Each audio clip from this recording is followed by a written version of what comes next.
بسم الله الرحمن الرحيم. في هذا الفيديو غادي نشوفوا le phénomène de test cross.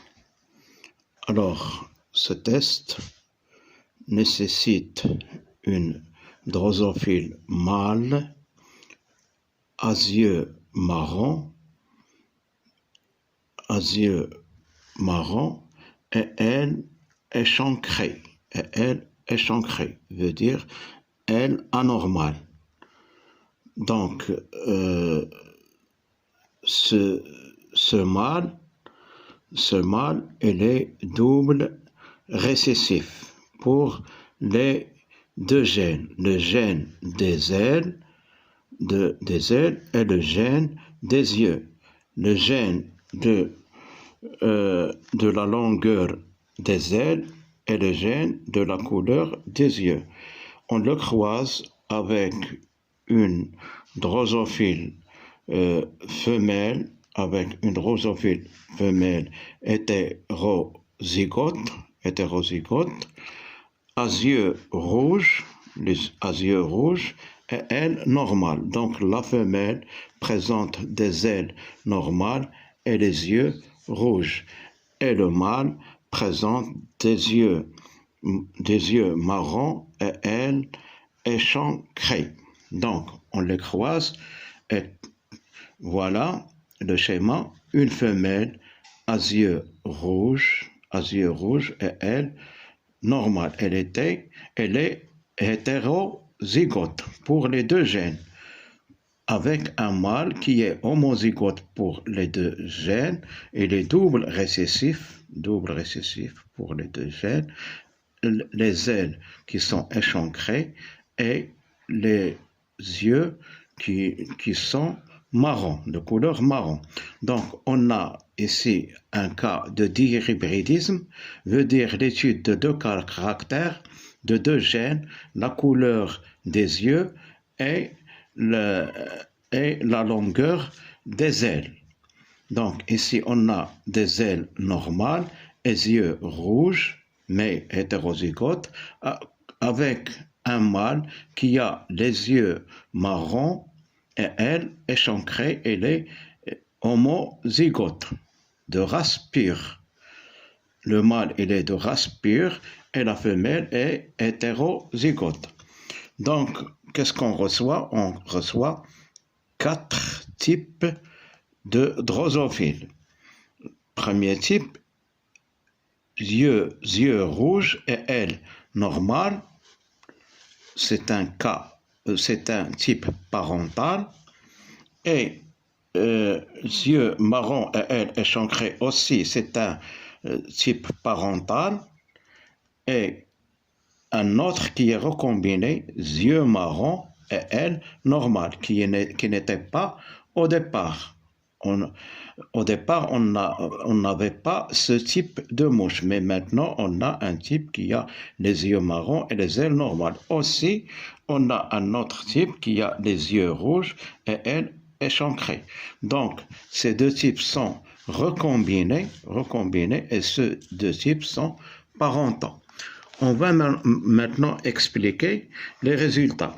Les résultats donnent les ailes rouges et ailes normales, type parental 410, ailes marron et ailes, yeux marron et ailes échancrées, type parental aussi double récessif, 400. Les types recombinés, yeux rouges et ailes échancrées, 111. Yeux marrons et ailes normales, 109. Donc, qu'est-ce qu'on remarque? On remarque que l'effectif des parentaux est plus grand que l'effectif des recombinés. Le pourcentage des types parentaux est supérieur au type recombiné. Donc, on peut parler d'un crossing over. Les deux gènes sont liés, mais ils ont subi un crossing over. on va expliquer ce crossing over. Donc, on a ici un chromosome A', B', type sauvage, et un chromosome et son homologue.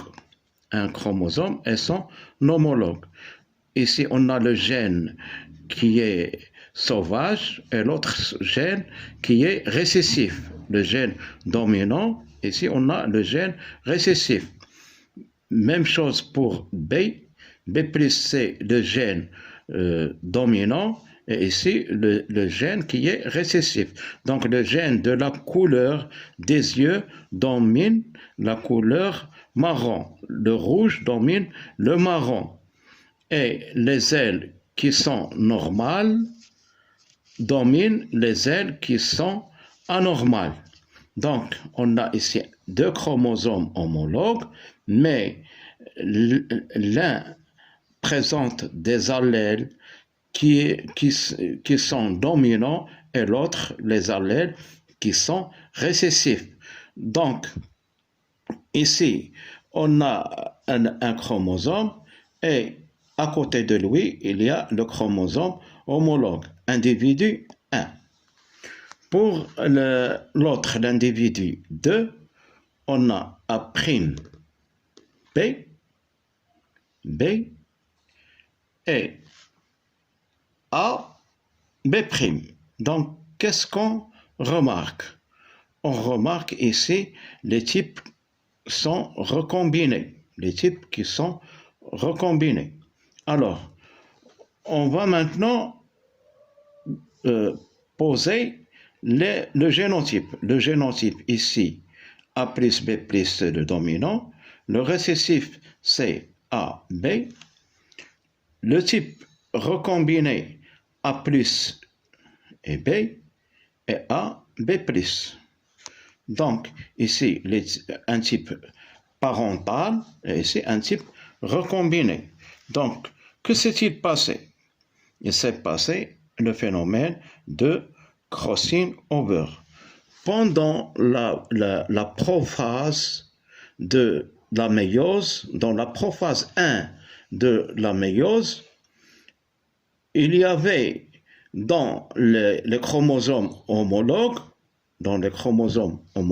ici les chromosomes homologues, il y a un enjambement, veut dire un échange des brins de chromosomes. Comment ça se fait? C'est ce que l'on appelle le crossing over. Le crossing over, un allèle va passer dans l'autre chromosome et de celui-là va passer vers l'autre. C'est le phénomène de crossing over, échange des parties de chromosomes et par la suite échange d'allèles. Donc il y a un brassage intrachromosomique. Il y a un brassage intrachromosomique. On aura des types parentaux et des types recombinés. Les types parentaux, leur pourcentage est supérieur aux types recombinés. C'est ce que l'on appelle le crossing over. Donc, dans la formation des gamètes, on a des gamètes dits parentaux, comme ici, A+, B+, le type dominant, A, B, le type récessif, mais A+, B, c'est un recombiné, et A, B+, c'est un recombiné, gamète des recombinés. Donc, on aura 4 types de gamètes, 2 parentaux et 2 autres recombinés. Donc, par la suite, il y aura des gamètes qui sont tous différents. Donc, on aura des individus, chacun a ses caractères génétiques. Merci.